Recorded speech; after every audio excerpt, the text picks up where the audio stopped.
All right, so here we are, episode 34. Wow, we're running out of games now. So this is week 16 recap going into the Sure. last weekend of regular season. So we got our last Eagles game of this year coming up. Probably a good thing. Yeah. So yeah, I guess we could always start off with the Birds per usual. Right Always off the do. bat, they pretty poor effort, honestly. Um, Yeah. but I think it was kind of like this game was very much like a definition of like the whole season. It was like inconsistent quarterback play with poor coaching decision, with injuries playing a factor, and then the defense getting torched in the secondary. Yeah. So everything really and the boneless like bonehead penalties. Like, come on, like all Yeah. I mean, sides and like it's ridiculous.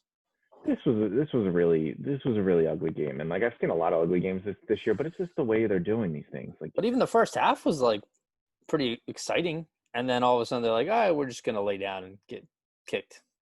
well, I thought offensively the first half they actually looked pretty good. They were running the ball. Of course, they ditched that pretty early, like we usually do. Deshaun Jackson came back for one play and did what he does. He just comes out there, catches a touchdown, then usually gets hurt immediately. Oh yeah, I knew Um, as soon as he like dove into the end zone, I was like, "Oh, that's gonna be like a twisted ankle," oh yeah, that'll be full groin and we somehow. didn't But see yeah, him the rest of the yeah. game.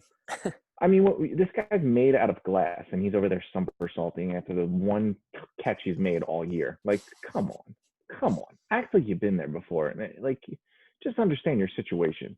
Don't look like you have 4 wins, like, Yeah, and you haven't played all year.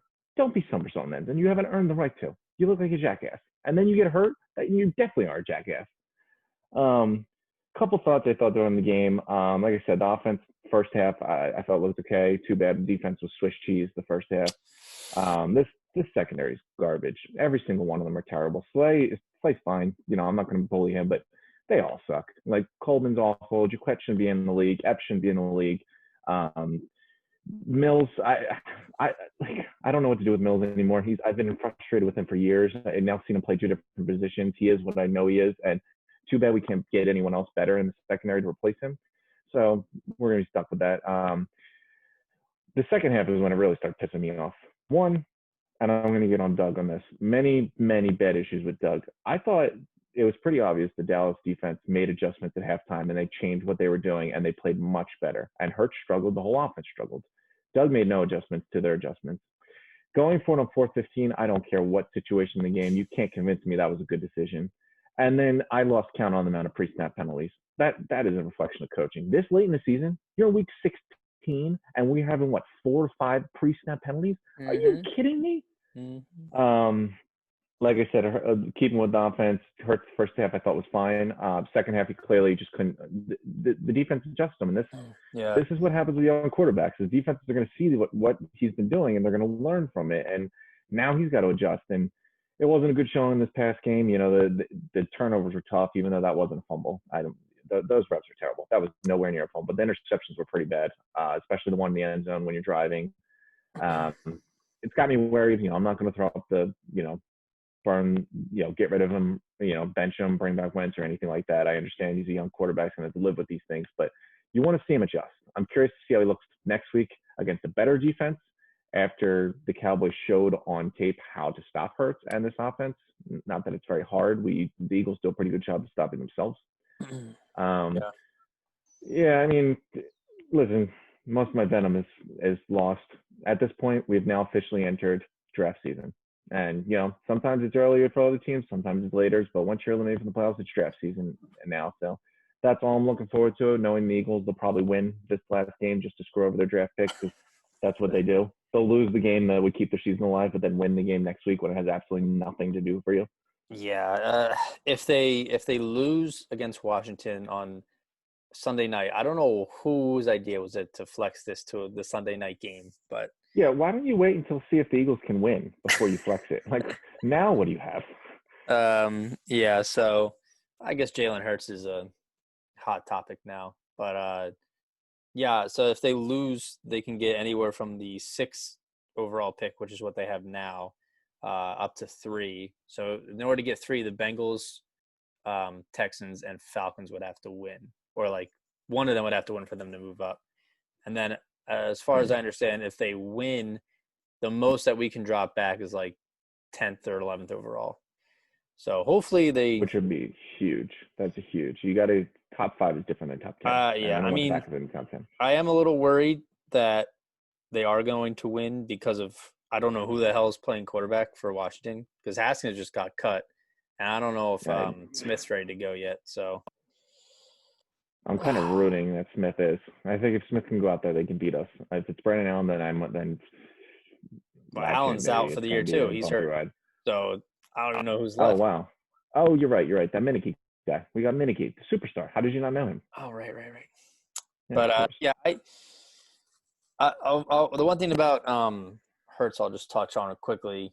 Like you said, I thought he played well in the first half, and then second half it looked like he showed rookie struggles. Like it wasn't like, oh wow, he's like terrible. I just thought he was making like mistakes he shouldn't have. I'm not a huge fan of his like some of his decision making.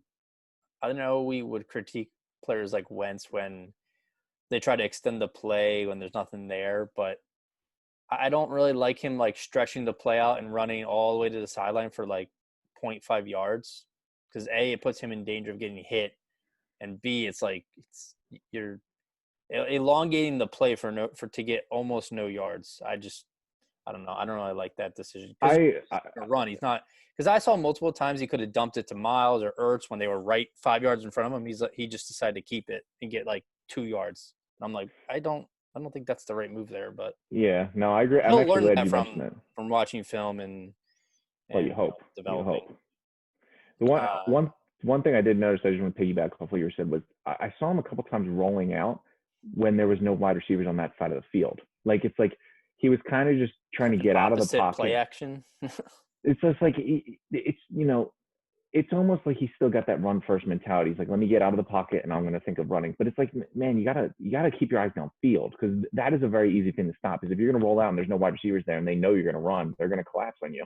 You got to keep them honest. And maybe that's he's still learning the playbook fully or getting to know guys or miscommunication or whatever. But I did see a couple times where he's rolling out and there's just like not really any options there. And like you said, you're getting a short loss or you're going out of bounds or you're throwing it away and you're not getting anything. Yeah, I mean, I do like parts of his game though. Like I ultimately I see more good in him than I see bad. But I'm not gonna sit here and say trade Wentz because I'm sold on Hurts. It's really a matter of how the coaching staff and the team feels and how Wentz is gonna respond. That's what's gonna determine who's the quarterback. Um, and I No, was thinking about this when I was watching some games over the weekend, like how short time, like I don't know what the word is for it, but I guess short leash Philadelphia fans have on Eagles players. Like I get it. Wentz had a historically bad season, but he gave you 4 pretty solid seasons before that. And you look around the league, just because a quarterback has a good year doesn't mean you're going to win a Super Bowl. Case in point, Aaron Rodgers, one of the best we've ever witnessed, won Super Bowl. So all this crying like about getting rid of Wentz and doing this and that is like yes, quarterback is the most important piece, but realize, especially from the Dallas game, you could see that Hurts, when he played okay, wasn't enough because the team is bad. Like the team's not. yes, this is what I try to tell you. Well, I actually, you said that, I don't want Hurts, couple looking good to affect the Wentz or, I honestly, and I mean this, I don't think Hurts can do anything that affects Wentz's draft position on this team. I think what this is going to come down to is you're going to end the season, you're going to look back, you're going to have 4 wins and want to know what went wrong. And there has to be a change made. And I don't see them changing it with Howie or Doug, which I definitely disagree with. So they're going to blame someone for this season, and it's got to be either the quarterback, the coach, or the GM. And you said there was no patience, and I agree. I feel like fans don't have patience. But when you draft a quarterback in the second round, that limits your patience too, because you want to see the guy you just drafted in the second round. You want to see him play. You're seeing Carson Wentz look like the worst quarterback in the league, and you got a second round pick on the bench. Why wouldn't you want to see it? Now, the thing with Wentz also is it's going to come down to our draft pick, because even if Hurts doesn't look like the guy, you can justify trading away Wentz because you might have a top 5 pick and be like, well, you know what, we can draft our guy in the future, which I'm definitely not keen on drafting a guy in top 5 after we drafted Hurts and still have Wentz on this contract. But you're in such a bad situation, something has to change. And just from what I'm hearing from the reports and stuff, it doesn't look like Doug or Howie are going. And I just think that this might be a situation where they're going to put all the blame on Wentz, move on from him, and he'll probably find success somewhere else. And then what happens? So it's just when this things go this bad, like you're going to be a top 5 pick team. Something has to change. Something has to change. And you're not going to bring back a quarterback coach and GM. And it's looking more like the quarterback's going to go than the other two. Whether we agree with that or not, something's going to have to happen.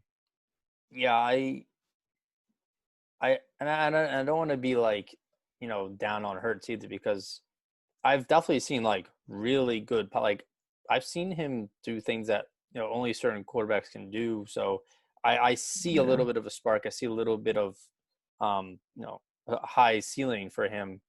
It's just a matter of he is a rookie. I don't think it's fair to him to force him into that position already when the team's not very good around him either. Yeah.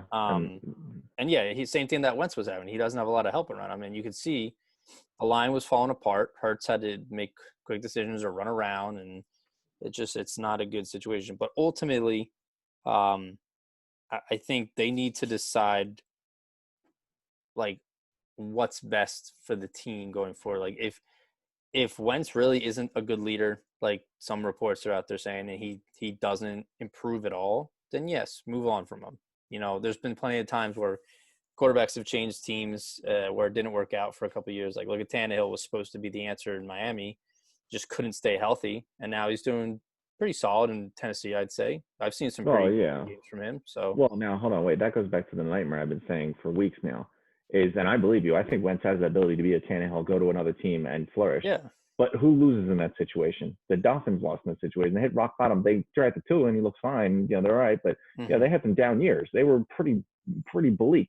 Last year they looked awful. Yeah, I mean, but they weren't like as talented as the Eagles were, I would say, when Wentz was playing well. So talented. What talented team are you looking at? That team I'm looking at has no talent on it. Not this team. Past years. It's just this situation's obviously soured so bad. I don't know how we're saving it. It's about like the media's perception of it has soured it. I'm saying in-house, how they actually feel, that will determine. Like in-house, this team plays 10 times better without Wentz. I've heard everyone leak sources and all this. Like we hear these rumors. I think it's in-house, outside house. I'm not gonna blame this all on the media. I think there's a legit problem in the locker room with the team and Wentz. I agree. I also, you got to keep in mind that their job is to create a story too.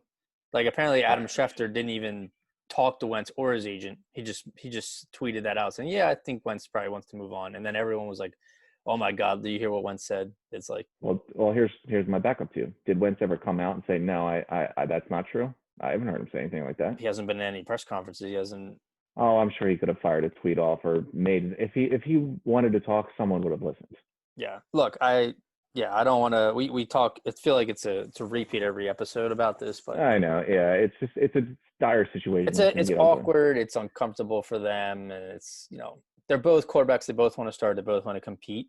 And one of them just hasn't played up to his standards. So it's a matter of how he rebounds and what the team obviously decides to do going forward. And like I said, I still think ultimately you somehow get Wentz to get extra help with I would say mentally, but also like get some former NFL quarterbacks, help them work on some of your reads, some of your movements, like what you're doing wrong, help them look at your film, or hire people, and then from there kind of have a battle in camp.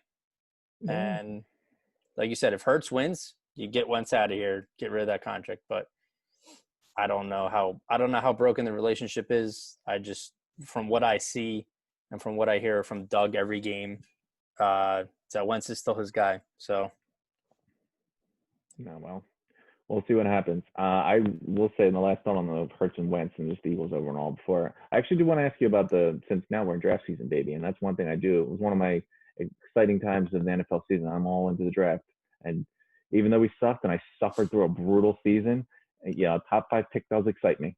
Granted, they do that. But last time we had number 4 a couple years ago, many years ago now, took Lane Johnson, and then worked out pretty well. then 20 Well, we drafted Carson Wentz second. yeah, That's too 20 high was for that me. 2015 or 2016? But where did we move up from? I don't remember. How far back were we before they drafted up for Wentz? I want to say it was like 8 11 or 10. how was Well, it? because they moved up twice. Remember, they moved up with the Dolphins and the Titans. I thought it was the Browns. It was Maybe Dolphins and it was the Browns, Browns. right? Yeah, you're right. My bad. Yeah, maybe it was the Browns. Yeah, I forget. Because remember, it was actually one of the finest moments I've seen from Howie to turn DeMarco Murray, Byron Maxwell, Kiko Alonso, and I remember whoever that, yeah. to go get a franchise quarterback. I was like, you got rid of all of our terrible contracts and got us a franchise quarterback? You know what? This guy might know something. Why did we have Chip Kelly dictating this whole show? But going off, if we're drafting in the top 5, top 10 area, big prospect wise, just we'll get to draft later on as they get closer. Who's your initial thought? Two areas I'm looking at, and I think the way the draft board will look, your best available players will be in those positions as well. It's still going to be either wide receiver. I would love Devontae Smith or Jamar Chase in this team. Mm-hmm. If you're going to listen, you're either going to try to rebuild or reborn Carson Wentz, or you're going to have to give your rookie quarterback every weapon that he needs to succeed. And I like that option for them. And especially after this game, I wouldn't mind drafting a cornerback to play besides Darius Slay, because we have a revolving door. Maddox was supposed to be that guy, and he stinks. Maddox is not good. Roby Coleman is terrible. So the way that I look at it, you have one starting corner on this team. I have no interest in bringing back any of the ones you've had play this season. So I wouldn't mind either the Fairleigh from Virginia Tech, Surtain from Alabama, and even Sean Wade from Ohio State. There's a couple good corners. I wouldn't mind either one of those. I actually agree with you 100%. I'm really big on Jamar Chase. I would take him over Smith, but as far as receiver, the two biggest glaring needs. I mean, they've shown that linebacker they don't care about, so I don't even expect them to take a linebacker. I would say more than likely they'll take line if I had to bet, but if Jamar Chase is there or the VT guy, because I love my Virginia Tech defensive backs. Yeah, you do. I'd be happy with that. Listen, I want them to draft best player available. Don't reach for anything.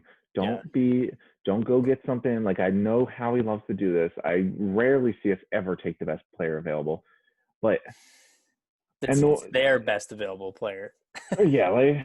Don't go reaching for like an offensive tackle or something when the best player on the board is clearly a cornerback or a wide receiver. Your team sucks. There's holes on every part of this roster. I can't say one position where I'm like, you know what? That's a position we are set and solid at. We don't have to worry about that going in the draft. So just take the best player available. And right now, the way where you're at, depending on how this last game goes, I like the wide receiver or corner pick. I saw John Clark from NBC tweet about something earlier. But I just wanted to point out real quick, off topic. In Sixers have played 3 games, and Joel Embiid is averaging a double-double so far, and he has gotten 29, 27, and 29 points and over 10 rebounds in all the 3 of those games. So not bad. Looks like he's getting maximized out there by Doc Rivers, which is always good to see. But hey, I'm for it. Yeah, I love to see it. So John Clark was pointing out that the year Doug Peterson got hired, there were like 6 other – here it is. There were 6 other head coaches also hired. Adam Gase, Chip Kelly, Ben McAdoo, Hugh Jackson, Dirk Coder, and Mike Mularkey. And, I mean, Adam Gase is probably going to be fired. I don't know, man. Look at the Jets. They're fighting now. They just knocked off the Browns. They knocked up that they beat 2 10-win teams back to back. Or no, I believe the Rams have 9. But come on now. The 2 teams they beat the last 2 weeks combined for 19 wins. That's just like, it's not they're just beating slouches. They went out and beat pretty good teams. But I mean, it goes to show like all those guys are gone or going to be gone, and Doug Peterson still, has had the Eagles in playoffs most of his time here. So, I would rather have him get an offensive coordinator and let him at least help him with the calls. Oh no, that's what we start with. That's where we start. No, that's mandatory. I know. Let's put it that way. That has to happen. You keeping your job was still in the air, but that has to happen. Yeah. But the continuity of finding a good coach for multiple years is tough. So just wanted to let all 8 of our listeners know that. You know what? Speaking of bad teams that are fighting for their coaches, I thought Matt Nagy was dead and gone like this entire up until they blew that 5-1 start. Suddenly, Mitch Trubisky might play himself into a Blake Bortles contract. What He did I might get tell an you? extension. They won 4 games in a row with over 30 points. What was that? Mitchell Trubisky. It was must have been week 3 or week 4 or 5. I said the Bears are 4-0 or 5-0, whatever they were. And I was like, all they have to do is win like, 3-4 more games the whole season, and they'll make the playoffs. And right on par. It's like they're gonna somehow walk into the playoffs. I mean, the defense is playing pretty well, and their offense is actually score. I mean, they're not playing great opponents, but they're scoring like 30 points in the last 3 games each. So yeah, that's a pretty. So all right, I don't know so what's Matt going on. Bears get in the playoffs. You keep Matt Nagy. Do you bring back Mitchell Trubisky as your starting quarterback? Uh, would I?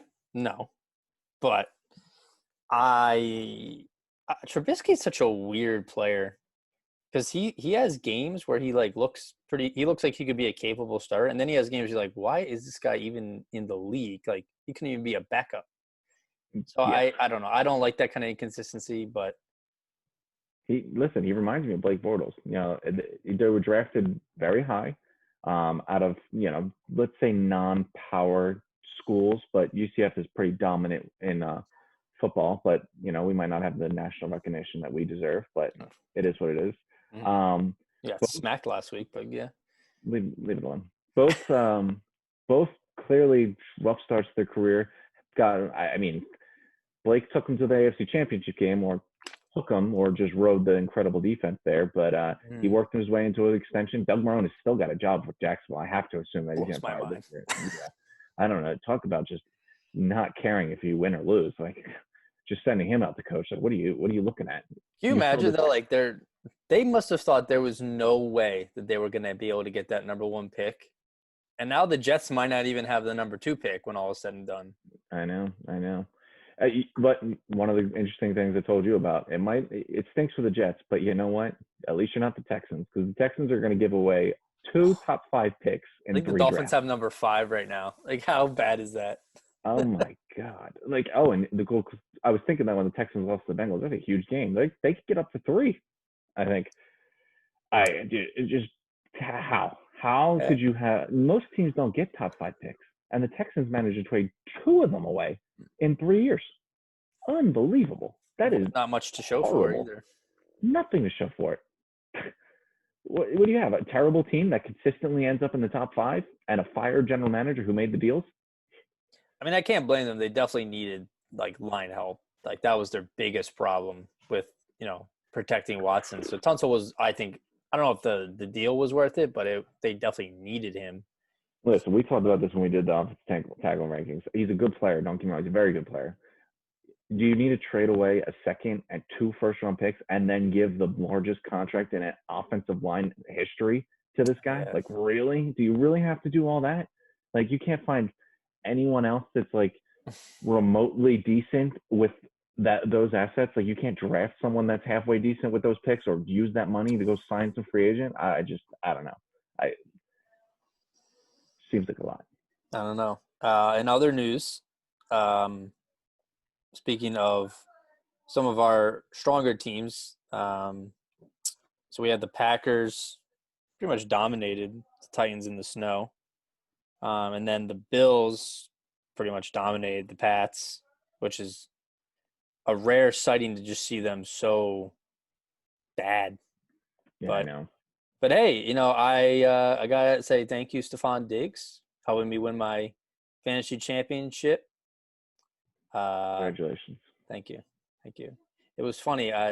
Everything went wrong, and then everything went right, because the person I was playing had Derrick Henry and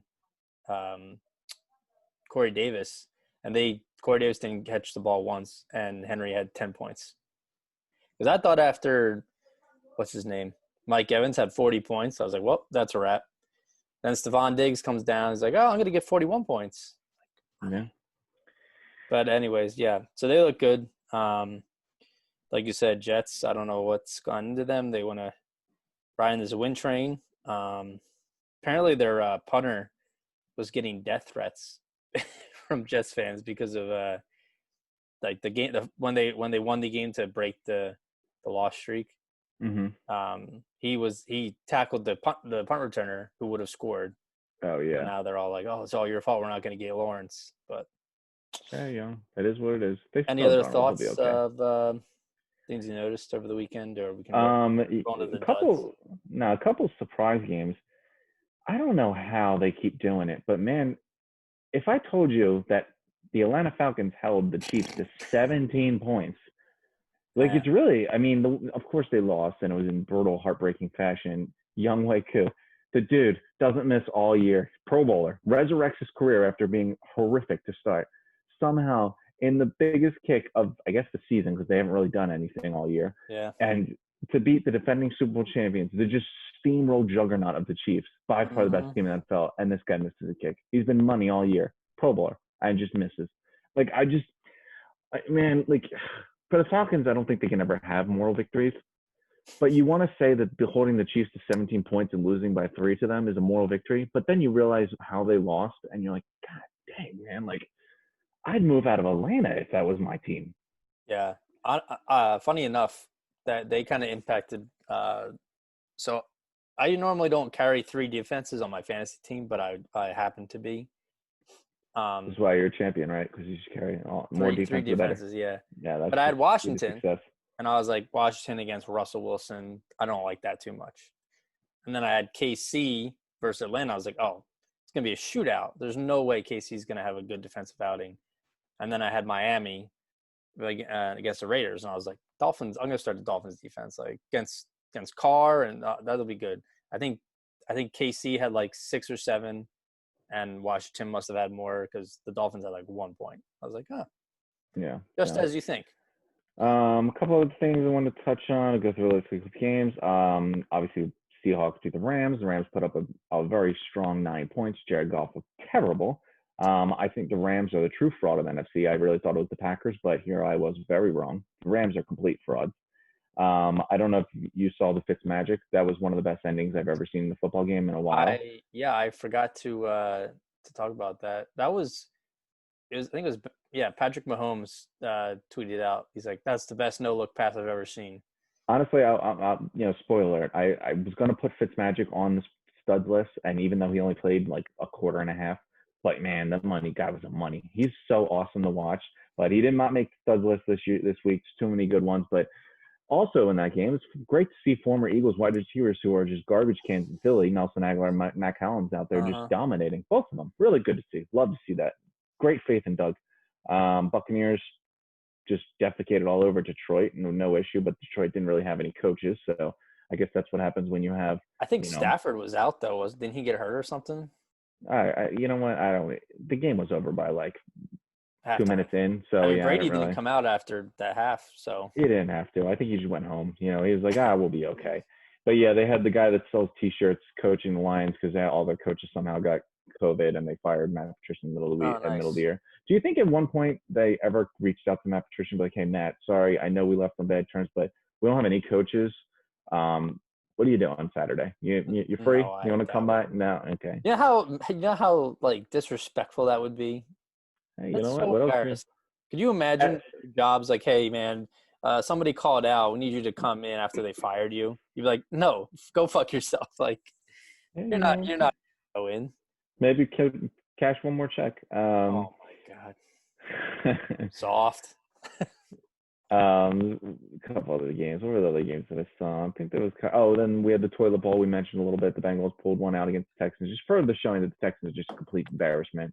J.J. Watt basically taking the mantle, I guess, of the head coach. I don't even know who the head coach is at this point for the Texans, but just called out all of his teammates. They're basically making a ton of money and just showing up and not caring and being terrible at what they do, but yet they make a ton of money. So you never. Yeah, that was surprising of him to be like, yeah, there's players on this team that don't care. You never, well, you know what I thought was amazing? You never see players ever even whisper about the fact that they make a ton of money. Like, you really rarely do. Like, you never really see them bring it up, or obviously we all know they make a ton of money. A lot of But, them like, come from nothing, so that's like, yeah, but none of them are trying to be like, oh, well, he basically called out teammates like, listen, you're making a ton of money, you all suck, and no one cares. Like, usually they're like, yeah, well, I'll keep my mouth shut, not really mess with anyone's business or anything like that. But yeah. he went out, man, he just called them all out, and, rightfully so. That team and franchise is a train wreck. So, but, I who think knows? Eagles got it bad. I know, at least we're going to get our top 5 pick. We didn't trade it away. I think the Cardinals game, the Panthers, kept it interesting for us until the Eagles wanted to suck. So that was nice.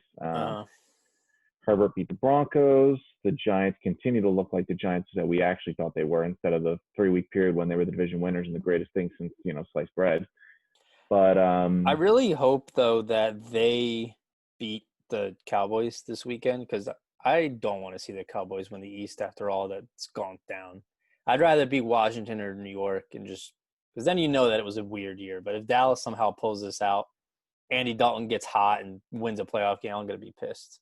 So it'll be something to say about the NFC least if the football team managed to, well, first off, win the division without a team name, but also when their week 1 starter, who I'm pretty sure was Dwayne Haskins, is now released by the time they're going to play in that playoff game. That just shows you that the competition wasn't that tough to win that division.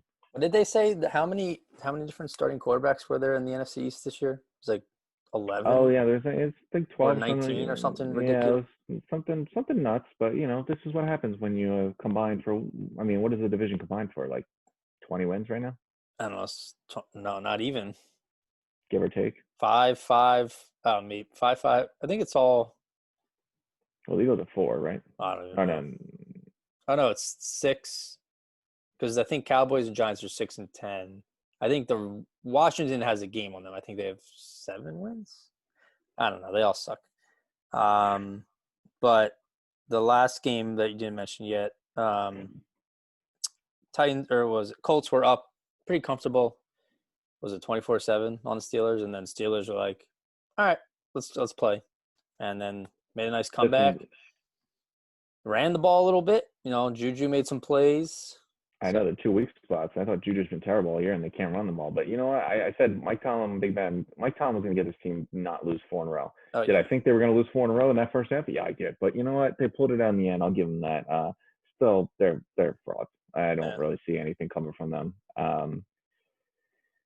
But that leaves us there. Any other notes or questions or side quips from you?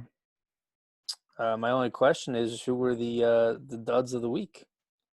Oh, we're going right into the duds. Well, Right into the duds. Yeah, it's fair enough. It actually, man, it was just Christmas. We're in the holiday spirit. You just don't know. Man, it's fine. I'm kind of Scroogey right now, so let's go with the duds. The usual. Yeah, but you start with the bad, then you finish with the good. Yeah, all right. I guess you're right. Alrighty. Third dud this week. Okay. We'll start it off. He's in the NFC. Listen, before you lax ass me like, oh, the NFC. I actually have good hints this week. Not for this guy. I didn't have all the time in the world, so this one I'm kind of coasting through. But it does get better. Oh, so you half-assed it. For this one, yeah, I did half-ass this one. Okay. Sue me. All right, so my boy, he is a NFC player, former Heisman winner. Okay. He is a multi-sport athlete. Okay. Actually, even getting drafted in another sport besides football. Okay. Your final hint? He plays for a team with a bird logo. I was gonna say, is it Kyler Murray? Kyler Murray, baby. Yeah, you got baseball, right? Baseball. There you go. Yeah. Look at you following along, paying attention. Proud of you. Hell yeah. Yeah, the Cardinals, man. The Cardinals really ended the season bad, but Kyler Murray, 31 for 50. That's a lot of passes and very little production. Yeah, 247 yards, 1 interception. He's really not a good passer at all. He did manage to lead his team in rushing, which I feel like he does every week with 8 carries and 75 yards. But you put up 12 points against the Niners and to lose the Niners, lose to C.J. Beathard. You're losing to your first overall pick 2 years ago, and you're losing to the third-string quarterback on a beat-up, injured 6-win, well, yeah, that was 5-win going into the Niners. that game meant a lot to the Arizona Cardinals. They needed that for their playoff hopes. Now they're probably going to let Mitchell Trubisky save his job and Matt Nagy because they're probably going to let the Bears get in the playoffs. That was brutal. You really can't excuse it. But the division game, you have to win. You got to probably on your best player. And the issues that you're seeing from him, it's like Ben Simmons kind of. He reminds me of Ben Simmons in the aspect of he's one kind of incorrectly sized for his position, we'll go with. Kyler Murray's a small quarterback. Ben Simmons is a big point guard. Usually goes the other way. They both are really athletic and really good at doing everything besides the most important part of their job in their sport. Kyler can't throw the ball, and Ben Simmons can't shoot.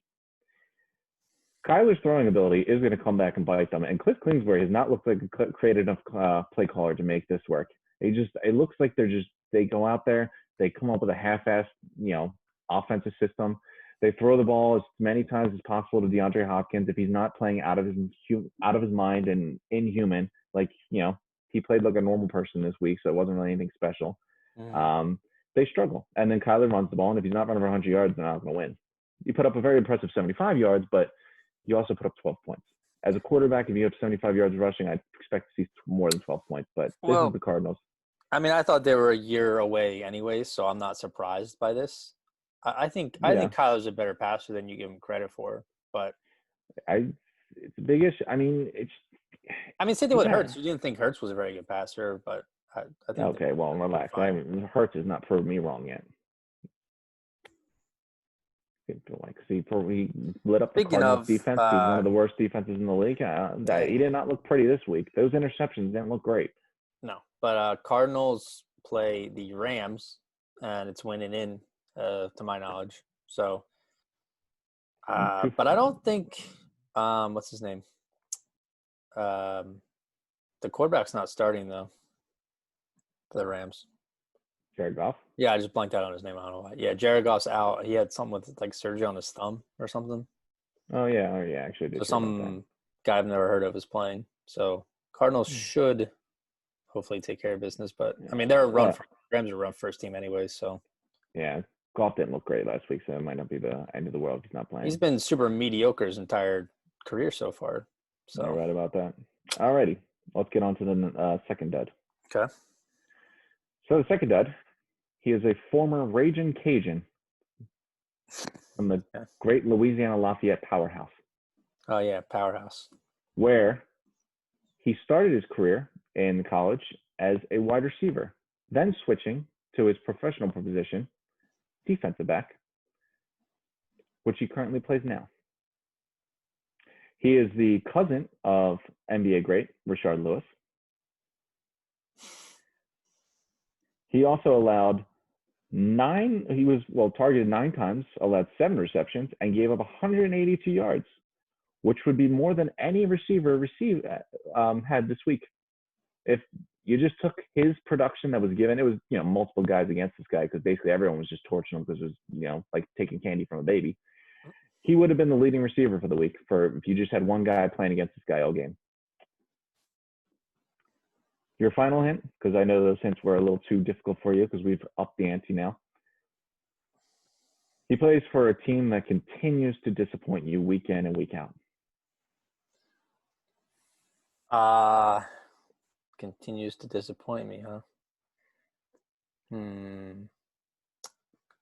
Wait, was it? I'm blanking here for a second.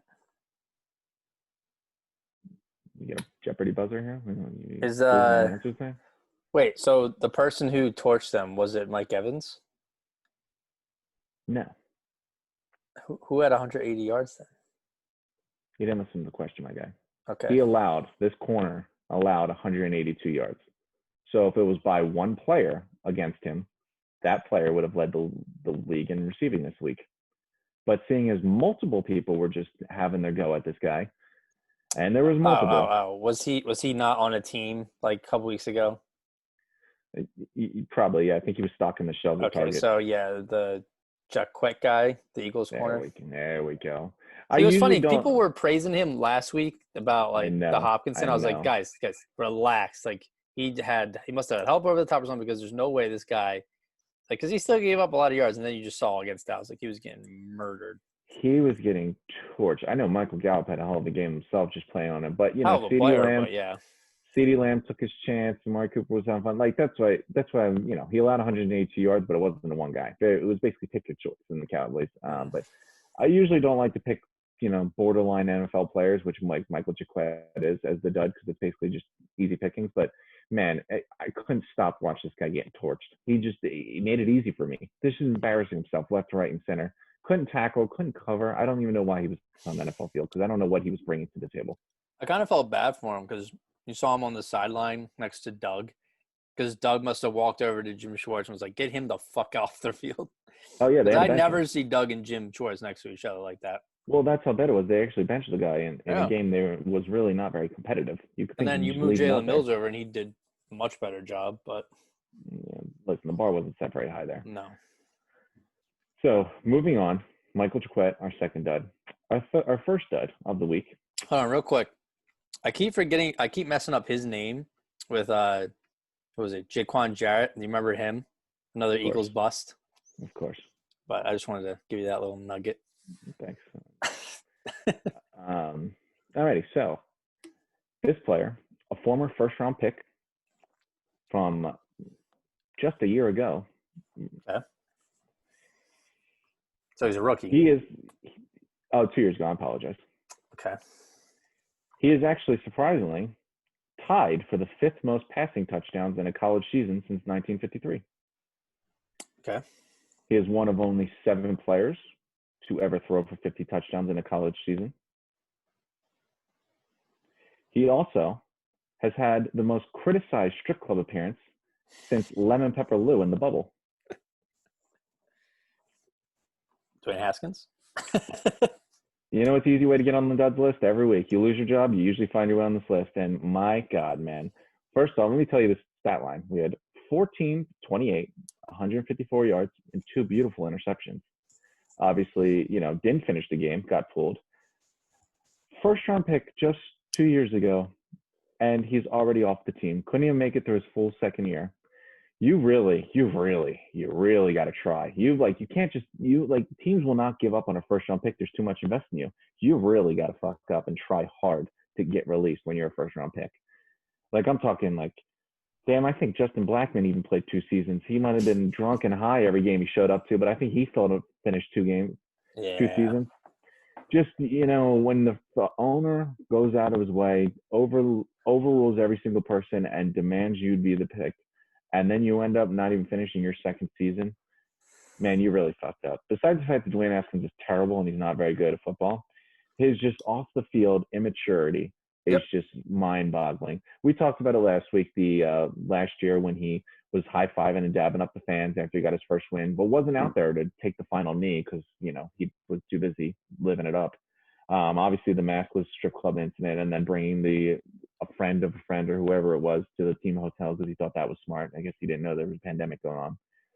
Like I said, you really got to try to get released in your second year when you're a first-round pick. And you know what? It's kind of impressive that he did this. So, Dwayne Haskins, you are easily the number 1 dud. Shit, you might be the number 1 dud of the year. I loved the press release that was quoting Ron Rivera, and it was like the shortest sentence I've ever read for a player getting released. It was just yeah, we've decided to part ways as it's in the interest of both parties. And that was it. It was Ron Rivera's probably thinking do you guys really need me to explain why? Just do you want, besides the fact that he's terrible, he's look at him. Look what he's doing. When you release a player of that significance, usually they're oh, we really thank them for their contributions to the team and we wish them their best. It was nah, he's safe. You're a piece of shit. I think he was fined more this season than he actually won. I think he has more fines than he does wins. Yeah. Yeah,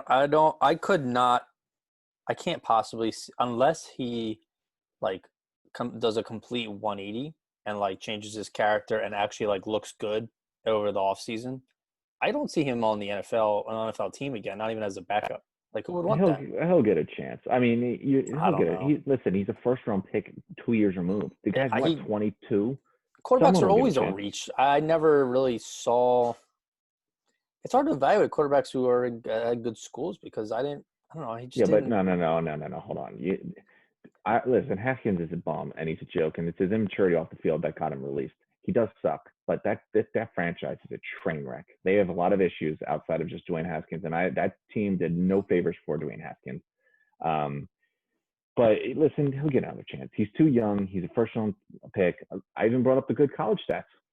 Did you know that? See, listen, someone will give him a chance. Someone's like, you know what? We'll see. Maybe we can teach him how not to be an idiot, and maybe he can be valuable I mean, later on. Tebow was a college legend too, but he didn't do anything in the NFL. It's a different game. But Tebow also played for 3 different teams, so he got a second chance. Moving on. I think it was more than 3, but moving on to the good stuff. all right. Who are studs? You definitely won't see any Eagles on this list. Well, they lost, so they shouldn't be. That's true. Alrighty. So we will go. So this guy, he's an NFC player, had a hell of a game. Okay. Dominating performance, really, for the team all together. He was drafted in the first round in 2014. He plays an offensive skill position, but he was drafted in the 2014 first round, which featured many defensive superstars such as Khalil Mack, Aaron Donald, and Marcus Smith. Okay. Just anytime I can throw in the Marcus Smith first round pick for the Eagles, I love to just. You mentioned Jaquan Jarrett. I didn't even know you were going to bring that up. I had the Marcus Smith hint already out. Is Marcus Smith still on the Seahawks or in the league? Are you kidding? He was probably in the XFL. Probably. In the same draft, this player, wide receiver, was drafted in the top 7 with teammate of his in college, Jake Matthews. The first time this happened for Texas A&M since 1941. Texas A&M. Okay. Skill. Okay. Do you have more hints? I can guess. Go ahead. I didn't think you would need more. I mean, I assumed he was in this list anyways, but isn't Mike Evans from Texas A&M? It is. There you go. Well done. Yeah, they were teammates drafted in the top 7. Yeah, they. I think Texas A&M's been putting some decent players out over the years. So yeah, ever since then with SC. But so Mike Evans went for 10 receptions, 181 yards. Mike Evans just narrowly beat out if one player played against Jaquette in his sizzling 182 he allowed. But he also put up 2 touchdowns to go along with this, just the embarrassing thrashing of the Detroit Lions. When Brady doesn't even have to leave the locker room at halftime and he can just go home and chill and, do whatever he wants to do, drink his foo-foo shakes and hang out in his hydroponic chambers. That's what you need to know. Mike Evans, obviously stud, tore apart that defense. Huge stat line, played well. I don't really, you know more about Mike Evans. You've been bitching about your fantasy team since Saturday, so I think you're familiar with it. I know who he is. Yeah, but yeah, hell of a game. And you know what? I went on a limb and praised him before the season started. And, just gonna throw that in your face. I mean, you had him at what, 4 or 5 best receiver in the league? I still don't think he's that high, but yeah, he's a good player. It sure looked like it this past weekend. Yeah. All right, who's number 2? Moving on, we have a gentleman who actually just celebrated his birthday. He was born on Christmas Eve. Interesting. He set his college school records at California State Fresno for TDs and receptions, even though he was only there for just 2 years. He set both school records. Okay. Ironically, his quarterback also went to college in the same state as him, that being California, if you weren't following along. Okay.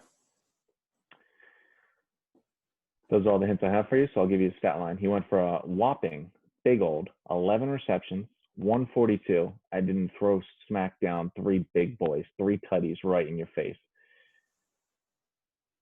Wait, where did Josh Allen go to college again? Wyoming. Okay, yeah. So it's not Stephon Diggs. Stephon Diggs also didn't go to California State. Yeah, I didn't think so. He did have 3 touchdowns and over 10 catches, though. It's true. You're gonna have to think a little bit more outside the box there, guy. What conference? NFC. NFC. So he caught 3. He's probably a receiver. I'll give you my last hint. As I said, his birthday was on Christmas Eve, so this guy's probably used to, yeah, but he's probably used to a winter wonderland, something that he was very familiar with this past week. Devontae Adams. There you go. I was gonna say, what do I have to put Oh, your hand and walk you through it? wow. I mean, yeah. So Rogers went to Cal Poly, right? Cal, I don't, I just know it's Cal. Yeah, I think it's the same thing. Same thing, but yeah. So yeah, Devontae Adams. I mean, geez, he's honestly making an argument for the best wide receiver in football. I know Hopkins is great and Thomas is great too when he plays, but dude, Devontae Adams and Aaron Rodgers hookup is money. Yeah, This, I mean, mind you, he caught 11 balls for 142 yards and 3 touchdowns in the middle of a blizzard. yeah, Like, how's that even possible? He yeah, just he's so nimble, he's so quick, he's so agile. He looks like he's playing on cleats and everyone else is playing on skates. yeah. I think when we did our wide receiver ranking, we had him at like a comfortable 4 or 5. But I think like he's definitely like, especially with Julio like getting older and not playing at all, like almost at all this year, and Same with Mike Mike Thomas Thomas. Look at Mike being Thomas, same exact thing. Didn't yeah, play not much really this year playing and didn't look much. great. Yeah, I would put him in. I would put Hopkins and Adams like right off the bat, top 2. Those 2 players. Adams has a seated table best wide receiver in football, without a doubt. As long as Aaron Rodgers is there, that combination is so money, so money. That one catch he had, like in the snow, toe tapping on the sidelines, was Amazing. beautiful. Listen. The Titans defense is terrible, I and couldn't I even see the thought sidelines. I don't know how he stayed in bounds, but he's magnetic to the it's sideline. different. He just gets it. The Titans defense is terrible, and I thought that, but man, this game just showed me how bad they really are. But don't take anything away from Devontae Adams. He is so good. He's so amazing. That Yeah. game was extremely impressive. All right. Well, I know who your number. Well, I know who should be the number one. But do you have hints for this guy? I did. I do. Okay. I do. So this gentleman, that's Mm. your first Oh, hint. he's a gentleman. Yeah, see. Wow. Started his college career sharing the running back room with all 3 future NFL running backs: Derrick Henry, Kenyon Drake, T.J. Yeldon at the University of Alabama. Hmm. He then went on to transfer to the powerhouse Hutchinson Community College, where he quickly dominated in the JUCO realm. He then went on to his final school and became a volunteer, joining the Tennessee Volunteers for his final year of college. I was about to say I know for a fact this guy went to Tennessee, and when you said Alabama, I was very confused. So I didn't know he went to Alabama. That's what listen. I teach you stuff every day. Yeah. Free master class, as someone's been called. My last final hint.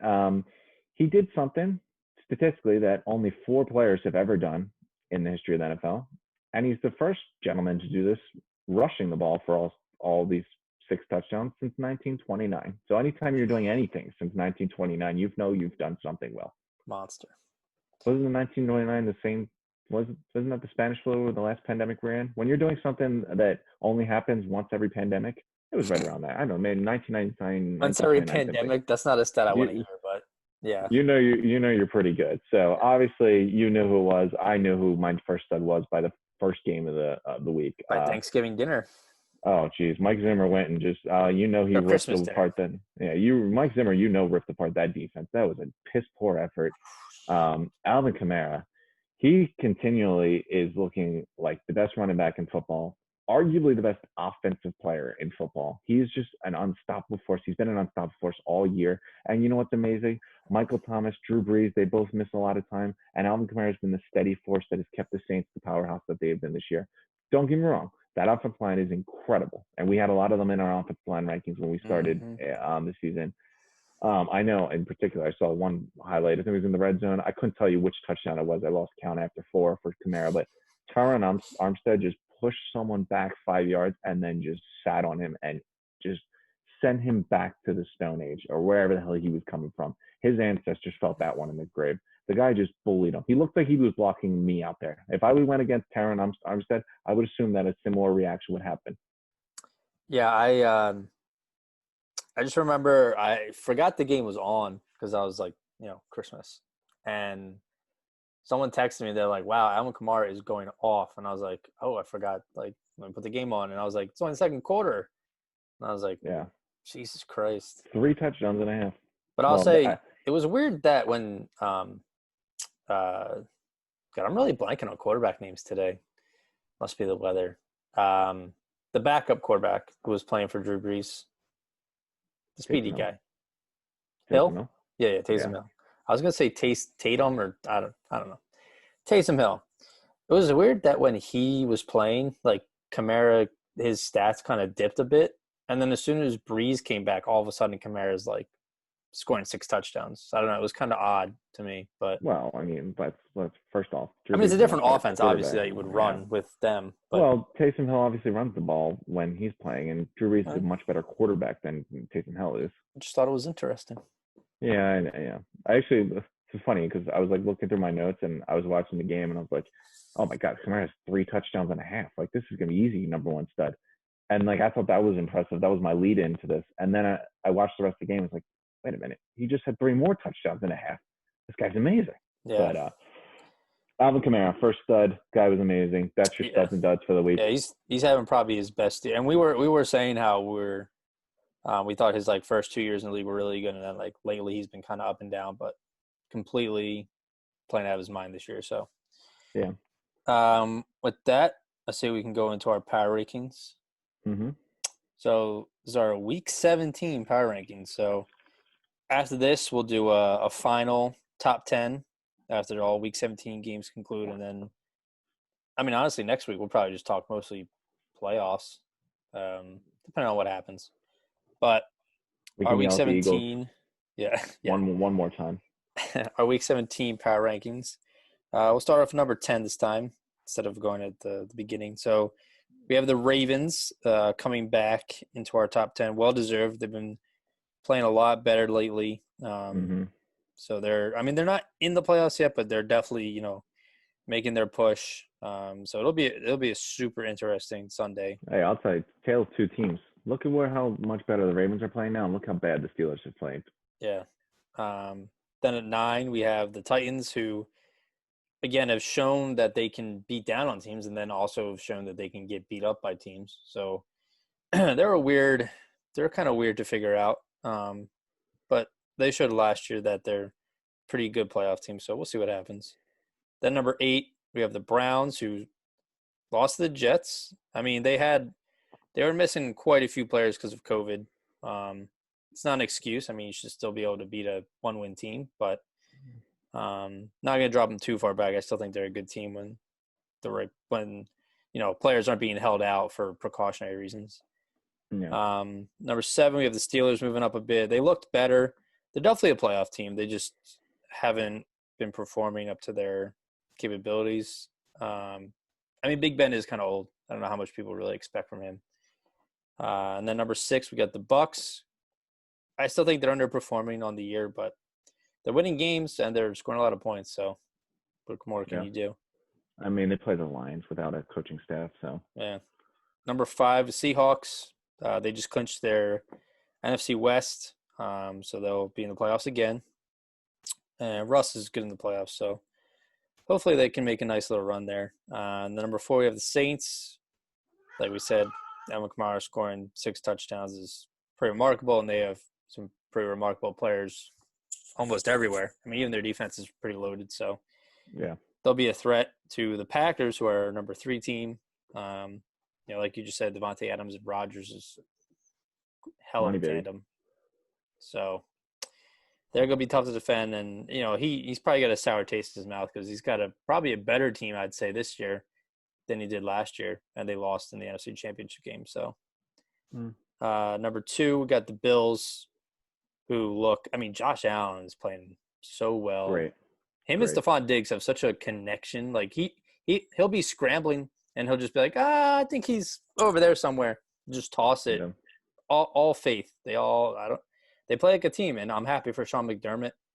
Happy to see him win a division crown and have another playoffs for the Bills. So it's fun to watch. And then number 1, our reigning Super Bowl champs, Kansas City Chiefs. Andy Reid still finds a way to win, playing well. You got Mahomes. You always have a chance. So no, that's true. Yeah. All right, Power. I did one thing I forgot to mention. I did want to give him a shout out, even though he didn't make the studs list, just because this week was loaded. Jeff Wilson, quietly. 22 carries for 183 yards. Not bad. It's an impressive game. The Niners are very beat up. I think Kyle Shanahan's such a genius, so I feel like he can just put in whoever he wants at running back and they'll run the Yeah. ball fine. But, you know, 183 is not anything to sleep on. And, you know, it's a big week, the big stats. Stephon Diggs was another one, but, you know, it's just Evans and Adams. I just think their situations were a little bit better. But for an unheralded guy who probably would, you know, I would say is probably his best career game, you know, unless he's going to produce another stellar one. But 103 yards for Jeff Wilson, something to be proud of. Yeah, I mean, there were a lot of, like you said, there were a lot of good players. Yeah. Worthy of a stud list this week. Yeah. So let's do the picks. Yep. So actually, I mean, if you recall, last week I did a bit of some gambling, not with money, but like on our picks. So I was picking some teams that were kind of upsets, but I finished 8-8. I think that's my worst all year. Ooh, I like that. Yeah, and you finished 12. You went 12-4 this week. Oh, finally the good guys won one. Everyone listening to this podcast that has just been outraged that I haven't been able to catch up to you. This is a win. This is something we can be proud of. So now you are. Oh, I'm feeling hot, baby. Let's go. Let's get right into it. You might have to go back in the shower room or the bathroom, wherever you were. Ooh, this is good. 12-4. So your total is now 153 to 88. Okay. Still lagging behind me at 169.72, but you know you closed the gap a bit. I think you would have to. I would have to go like negative this week for you to win. So no, I think I'm 16 games behind, right? So if I get everyone right and you get everyone wrong, we should tie. That would be. I would give you $100 if that happened, but it wouldn't happen because there's no way we each pick opposite teams. So I'm gonna have to. Sorry. Do I hurt the overall record, or do I just try to go for the insurmountable win? I mean, I don't. I think it's all set in stone. I mean, I think I was going to win after week 5, but. Yeah. All right. So let me just get this set up. First game. Good. No Saturday games because that shit keeps throwing me off. Got the Vikings at the Lions, 1:00. Oh, geez. Talk about two of the worst defensive performances I've seen all year in the same week. Yeah, I'll take the Vikings. Yeah, I mean, at least the Vikings could score 30 points when they were getting shellacked. The Lions could only get 7, so I'll take the Vikings. All right. Next game, we got the Falcons at the Buccaneers. Do the Bucs sit Tom? Is that something that they're going to do? It doesn't matter. The Falcons will do something heartbreaking to lose the game anyway, regardless if Tom Brady or Blaine Garrett's out there. Something will happen to break the Falcons' heart again, if that's possible. Their heart's just got to be crumbled. Like, theirs must look like, you know, what a paper shredder, you know, bin looks like. Just little pieces everywhere, just shattered. So you're taking the Bucs? Yeah, I think the Bucs. I'll take the Falcons in an upset. I think the Bucs might, you know, rest their players after a bit. Falcons play for their coach, you know, finish out the year. It's tough to say that when they've had the brutal losses they've had the last couple of weeks. Forget about it. Yeah. Next game, Jets at the Patriots. Did the Jets go 3-0 to finish the season? I can't see Belichick losing to the Jets at the end of the season. You know what? No, I love it. I love that storyline. Let's go, baby. Cam's probably not going to start. He just got benched this last game. He was a strong contender for dud because the guy can't enjoy anything. But give me the Jets, man. I'm all gangrene. Jet. Go Jets, go. I'll take the Pats. Like I said, I just don't see Belichick losing again like that. So I guess these are all divisional matchups then. They always do that for the last games. Then we got Dolphins at Bills. Well, do the Bills have anything to play for? I don't think they do. Not really. I mean, I don't think the Dolphins, they're not even guaranteed playoff spot yet. So I'll take the Dolphins. I think the Bills might, like, same with the Bucs, I think they might pull some players after a while. Yeah, because I'm trying to think. Because they lose the second seed, obviously they can't get the first seed. Well, it's Colts, Browns, Ravens, and Dolphins, I think, are all playing for the wild card spots. You know what? Well, Buffalo's still tied with Pittsburgh. I don't know what the tiebreaker is, but they're both 12-3, so the Bills will win this game. Give me the Bills. Okay. Next game is the Steelers at the Browns. This is an important game. I think if the Browns lose, they actually miss the playoffs. Yeah, you No, know what? I'm just gonna take the Browns because I want them to win. I was just say I'm feeling the Browns here too. The Browns feel like what the Steelers were last week. The Steelers had to win that game against the Colts. Absolutely needed to. That was the only thing that mattered. The Browns now have to win this game. I know it's a tough loss. I know it was a big COVID reason, but to be fair, like I think Chubb and Hunt combined for like 40 yards together. That is something that the wide receivers don't have any effect over. And Yeah. Baker didn't play well at all. So No. I'll take the Browns. I think this is a game they have to win. Okay. Then we got the Cowboys at the Giants. I think the Cowboys are probably favored to win, but I don't know. I'm feeling the Giants here. I think they're gonna ruin the Cowboys season. Cowboys have just been having such a bad season that it seems fitting for them to miss playoffs. So. Well, I mean, at least they can say that their franchise quarterback got hurt. What can the Eagles say? I'll take the Cowboys. The development offense was pretty good. Don't get me wrong; they played against the practice squad and target staff that we have in our secondary, so I don't think it was hard. But they did look pretty solid. Then we got Ravens at Bengals. Baltimore. I'll take the Ravens. Yeah. Maybe if Joe Burrow was playing, it'd be a different story. But we're 6 weeks past that. And then the start of the 4:00 games, Jaguars at the Colts. I mean, yeah, Colts have everything to play for. The Jaguars have no reason to win this game. So, yeah, I think they're already starting to print Trevor Lawrence jerseys out. So I don't think they're too worried about this game. Give me the Colts. And then we got Titans at Texans. Another instance where I think the Titans are going to smack the Texans. Well, because the Titans and Colts are still fighting for that division, I believe. So. Yeah. Give me the Titans because they need this win. I mean, it's a get-right game. Listen, the Titans got their ass handed to them. They're going to go beat up on a very bad team, and they're going to do it pretty authoritatively. That's my guess. Like I said earlier, Cardinals and Rams are playing for a wild card spot. Rams have a really good defense, but their offense has been so up and down, especially quarterback play. And I think I had the Cardinals in my season predictions to get the last spot of the playoffs, so I'll stick with that and I'll pick the Cardinals to win. I'm going to take the Rams. The Cardinals defense is trash, so I think the Rams will be able to move the ball regardless of who's under quarterback. And I still think the Cardinals are going to, as I said, I am not sold on Kyler as a passer. And outside of just throwing the ball to DeAndre Hopkins, I don't really see anything exciting from that offense. So give me the Rams. Fair enough. Then we got Saints at the Panthers. Yeah, it's hard to pick these games and we don't know if they're going to rest players or not.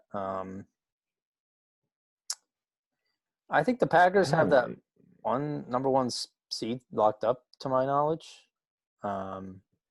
So I'll still take the Saints, though. They might be. Because Green Bay's 12-3 and Saints are 11-4. Who won when they played head-to-head? Packers did, didn't they? The Packers did win. So, the Packers do have it wrapped up. So, you know what? Yeah, give me the Panthers. You're right. The Saints don't have anything to play for. Next game is the Packers. Yeah, Packers at the Bears. Actually, wait a minute. I take that back. Give me the Saints because I didn't realize that they are tied with Seattle. So, they do have something to play for. Fine. You know what? I don't think the Packers rest players, and I think they play their division rival. Who? I'm sorry. Who is this? I wasn't paying attention. Packers and Bears. Oh, give me, man. Mitch Trubisky's the new superstar. He's about to get a new contract. Give me Mitch Trubisky, baby. I'm almost positive that you've picked the Bears every week. Because I'm a genius. They could be just catching on to this. 17-0 according to you, but. Well, I've been right the last 4 weeks. Well, we'll see. I'll take the Packers. And then we got Chargers at Chiefs. This actually might be a game where the Chiefs don't play anyone. That's actually one where they do have that all locked up. Because Andy's done that in the past. Well, you know what? Even without Patrick Mahomes playing, I still think the Chiefs can pull out a victory. They have the bye locked up, so maybe he doesn't do the double bye, but that is something that Andy's done before. Um, Assuming that they don't rest their entire team, I'll say the Chiefs. Okay. 1 sec. And then Seahawks 49ers. Yeah, Good. give me the Seahawks. The Seahawks it's a meaningful game. They're tied with the Saints for that second seed, so I'll take the Seahawks. Yeah, the second seed will definitely help for home field advantage if you're not playing the 1 seed, but it's going to be weird seeing only one team on each conference have a bye, but yeah, you know what? See, I don't really like that. This was my main issue. Either. That was my main issue. Is like I'd rather them extend it to 8 teams make playoffs in each conference, and then 2 teams still keep a bye. Because I think it makes it more competitive to have 2 byes. Yeah, like what's the There's almost no point to like wanting the 2 seed over the 3 seed. We'll see what happens this Sunday on who plays who. Yeah. Like if like the Seahawks or the Saints or the Bills just sit all their players. Because ultimately, if you get the second seed, the only thing that really helps you is if you play the 3rd seed. You're going to be a home field against anyone else besides the 1 seed, which regardless of your 2nd or 3rd, will be away. So it's really only in the 2nd to 3 matchup. That's the only time the 2nd seed's really worth it, because then you get the home field advantage. But outside of that, it's just as good as the 3rd seed, really. When you look at the seeding, I know you play a team that's slightly better, but you're still looking at 2 wildcard teams. So I think it takes away some of the juice, because obviously a bye week is something a lot more to play for. Yeah. We'll see. Then we have the last 4:00 game is the Raiders at the Broncos. I think I've been riding with the Raiders the last few weeks, so what the hell? I'll ride with them again. I'll take Las Vegas. I guess you didn't watch the Dolphins game because the Raiders are just a train wreck. So give me the Broncos. Broncos aren't too exciting either. That's true, but they didn't lose a game. When you lose a game when you purposely didn't score a touchdown, that's a problem. That's very bad. And drum roll, please, for America's game of the week. Sunday night primetime football, the Washington nameless football team against the 4-win Philadelphia Eagles. Who actually wants to see this? Like, who is demanding this to be flexed? I'm a Philadelphia Eagles fan, and I don't want them on national TV. I'm telling you, it's because if Washington wins, they get in, and because Jalen Hurts is a hot commodity right now in sports media, so people want to watch him. I don't know. Packers or Bears, I thought would have been a better game. Yeah. The Cardinals or Rams would have been better. I think it really is not that tough competition, but here we are. So I'll take Washington because I don't want us to win. I don't want us to blow this draft pick. I would really like a top 5 pick. I think the Eagles are going to win, but I'm picking Washington. So I you know what? As soon as it would be the most Philadelphia Eagle things, especially for the 2020 season, to lose to the Cowboys, end your season, and then go win a meaningless game against them. 100%. So that's where we're at. But all right, is that all the picks? Is there no Monday night game? There's no Monday night game. That was the Bills ended it last week against the Pats, or a couple days ago. Well, sounds good to me. All right, well, pleasure as always. Looking forward to a wild Week 17. A lot of playoff spots on the line, especially in the AFC. It's funny because we have the NFC, which is a train wreck, especially the East, and then AFC's they're going to have a double-digit win team miss the playoffs because there's like 3 or 4 teams that are 10-6, and one of them's not going to make it. So, yeah, here we are. Yeah. Here we are. It's been a pleasure. Alrighty. I'll talk to you. All right, we'll talk to you. Peace out. Peace.